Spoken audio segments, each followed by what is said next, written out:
I got so many thoughts. I'm so excited for this show. Thank y'all for tuning in. You could be doing anything. You're watching Speak. It is about to be a blast for most of us. I can't say the same for Joy Taylor, at least for the first 5 minutes. Joy, do you expect the Celtics to make history on your Miami Heat tonight?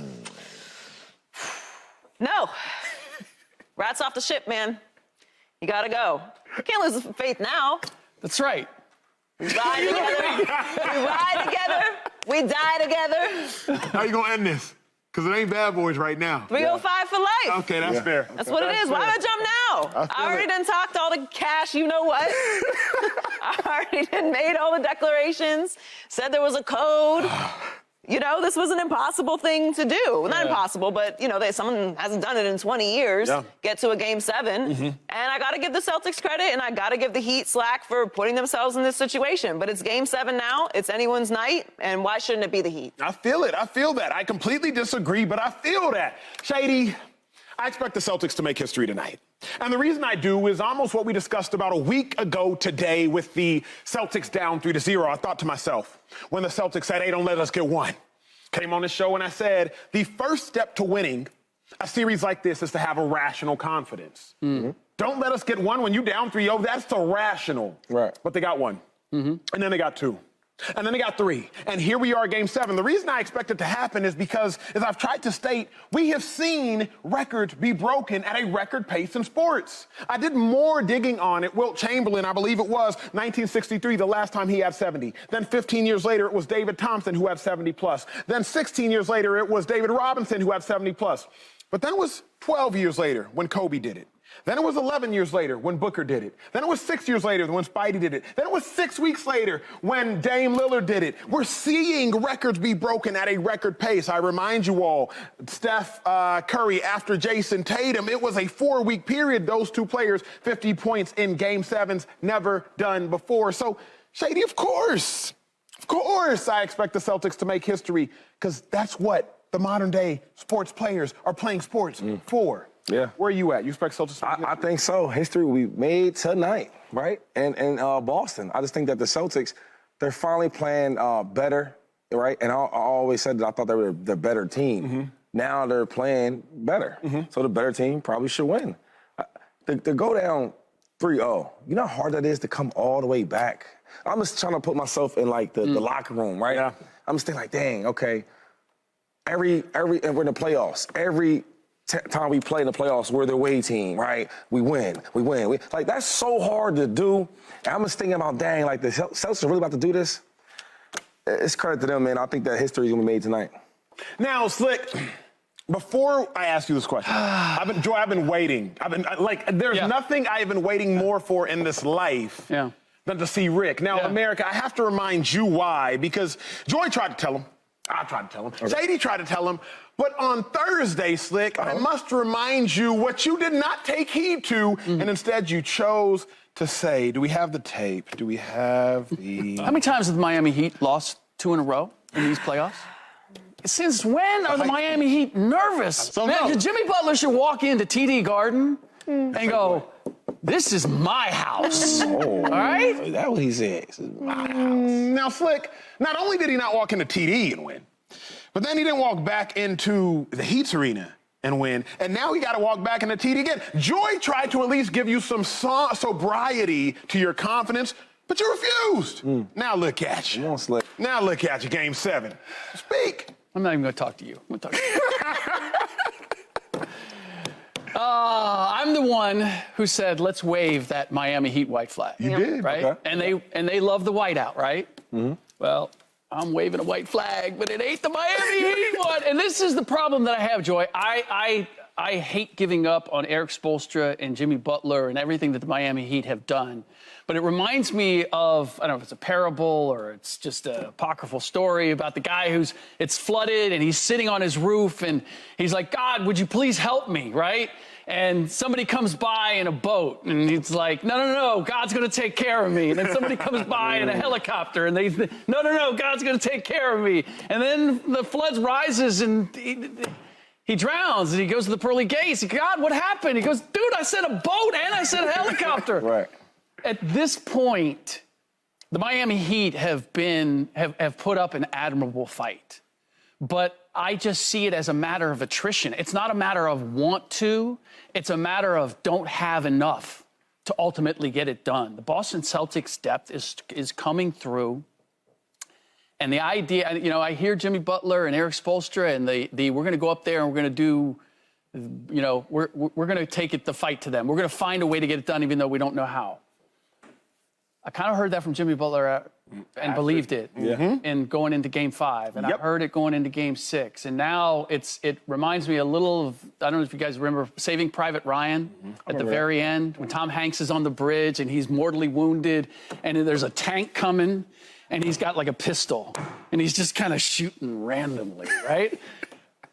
That's what the Miami Heat feel like right now. They're not giving up the fight, but they got a tank. Joy ain't here. Joy ain't having none of this slick. She ain't having none of this slick. Joy, what's on your mind? Oh, well, I mean, it's very romantic, right? We're going to romanticize this moment as much as possible because this is what we do with sports. It's Game 7. It's the best part of sports is the Game 7. You've got this incredible underdog story in the Heat who had the chokehold on the Celtics, and they've battled and clawed their way back, and they're showing their prowess as stars. And now it's all come down to this one moment. And look, I'm here for it. I'm not going to make any excuses for the Heat. If you want to give them a little space because they're missing 2 starters, you can do that. I don't feel the need to do that because similar to what we were talking about with the Lakers, your expectations change based off of what we see you're capable of. Yeah, we do this with children. Sure. We do this with teenagers. We do this with young people in the workplace. We do this with our parents. Once we see, hold up, you're capable of this? Yep, talk about now it. you got to be held to that standard. We can't keep giving you excuses. I don't want to hear about the referees. I don't want to hear about what they don't have in depth. They are in a Game 7 with the Celtics. However we got here, we're here. now. And guess what? We were here last year. And 2 years before that, we were in a Game 6. The Heat and the Celtics have met in the Eastern Conference Finals 3 of the last 4 years. For all the talk of the Boston Celtics' depth and their great coaching, and for all the talk of this historic run back to Game 7, these teams meet a lot.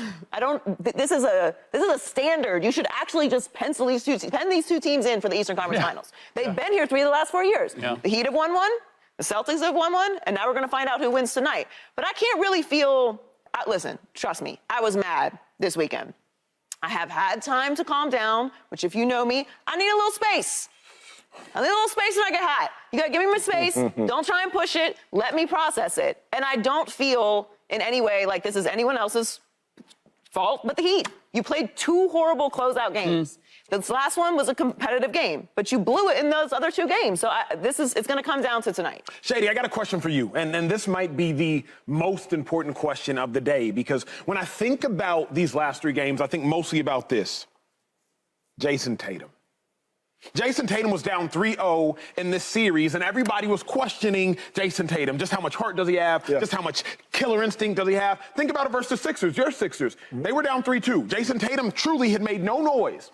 Then he had 4 threes in the final 4 minutes of Game 6, and in Game 7 he gave you 51 points. Jason Tatum is averaging 28, if you round it up, from 27.6, 28, 8, and 6 in elimination games. Only Jason Tatum and LeBron James have had those numbers since 1968 when you talk about the playoffs in elimination games. Jason Tatum is making a historical caliber comeback. If the Celtics complete this comeback, to me, this history would mean that Jason Tatum is exactly who we thought he was capable of being, and that Jason Tatum is not at all who we were starting to make him become. Jason Tatum would thus become him. What do you make of the Celtics if they were to make history? What would it mean? First of all, I disagree with you. Right? On what part? Because you telling me about the numbers, right? But again, I keep telling you this, we gotta watch the game. Sure. And if you watch the Celtics, there's times where he disappears and the team is so good that they're still in the ball game. And then you talk about the Philadelphia game where he balled out in the 4th quarter. They held that game so close that he eventually took over. Even this series, we talk about last game, right? They won in an amazing fashion, type of thing at the last second. But if you really watch that game, he balled out in the first half. And then the second half was like, okay, 2 points, 4, 6. Like, we need that same energy the whole time, be consistent. So as much as you want to give Jason Tatum that credit, and he's still young, he still can grow to be, he's been going to, Eastern Conference Finals for the last 3 years. He's only, 24 years old? So, that's great resume. You see what I'm saying? And I think he's going to get even better. But you got to give his credit, a lot more credit to his team. For example, the Heat. Like, Jimmy Butler played bad. We thought they were going to lose. They were down majority of that game, right? I think when like 6-7 minutes, they were like down still like 11, 10 points. Yep. And then he came on with the 5 minutes, 4 minutes left. He started scoring fouls. He hit that three ball, boom, brought up the 4, another foul. So he kind of turned it on. And the thing is with the Heat, they don't have that fortune of a team that Jimmy can just not show up. Where Jason Tatum, if he does bad in the first half, second half, his team is good enough where they still can be able to win. Here's what I don't like, because the more I'm watching the series, Slick, and what I don't like about what Shady's saying is, the more I'm watching the series, I'm like, wait a second. We have now disrespected Jason Tatum. The reason I say that is like... I'm not disrespecting. I love him. I'm not saying what you said was disrespect. I'm very intentional with my words. We have collectively disrespected Jason Tatum. I remember the words that were uttered on shows like ours, our show, and other shows about Tatum. And I'm thinking, if Tatum were up 3-0 in a series, and Jimmy Butler and the Miami Heat came and tied that series at 3-3, I can't imagine the words that would be uttered pro-Butler and anti-Tatum. But the inverse has happened. Tatum had 31, 21, 33 in the last 3 games. He's playing good basketball. To Shady's point, he hasn't given you 48 consecutive minutes, but even when Jamal Murray was balling versus the Lakers, he gave you 30, I believe 32 and a half, and then I think 9 in the second half. LeBron gave you 31 in the first half and like 7 or so in the second half. So like we haven't truly seen, except for Tatum 51 and Steph's 50. Yeah. And Booker had a couple games there. Anybody just go 48 hard. I'm thinking Jimmy Butler, he had 56. I'm just wondering, like, what would the history-making do in your mind for the Celtics, for Tatum, if anything? I don't think it would be historic. It does not feel historic to me. Technically, it is historic. Nobody's ever done it before.